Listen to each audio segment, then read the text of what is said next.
તો મિત્રો આજે વાત કરશું આપણે નીતિન જાની એટલે કે આપણા ખજૂરભાઈની.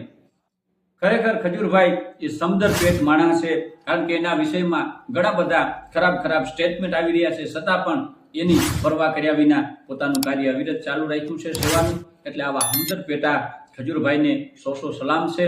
કારણ કે આપ જોઈ રહ્યા છો છેલ્લા 2-4 દિવસથી અમુક લોકસાહિત્યના કલાકારો પણ એ વાતને ઝીરવી નથી શકતા. એકબીજાના આવેગમાં આવી અને એકબીજાના દુર્ગુણો દુનિયાની સામે જ્યારે રજૂ કરી દેતા હોય છે, ત્યારે ખજૂરભાઈ કીર્તિ પટેલ દ્વારા એની ઉપર કેટલા બધા આક્ષેપો લગાવવામાં આવ્યા, છતાંય પણ એને ધ્યાન આપ્યું નથી અને પોતાનું સેવાનું કાર્ય ચાલુ રાખ્યું છે. એના ઉપરથી એક વાત ચોક્કસ થાય કે ચોમાસામાં નાની નદીઓ, ખાડા ખાબોચિયા આ બધા છલકાઈ જાય અને ઓવરફ્લો થાય, પણ આ દુનિયાભરની નદીઓ સમુદ્રમાં જતી હોય છતાંય સમુદ્ર ક્યારેય છલકાણું નથી. એટલે આવા સમદર દિલા ખજૂરભાઈને હજારો વંદન છે.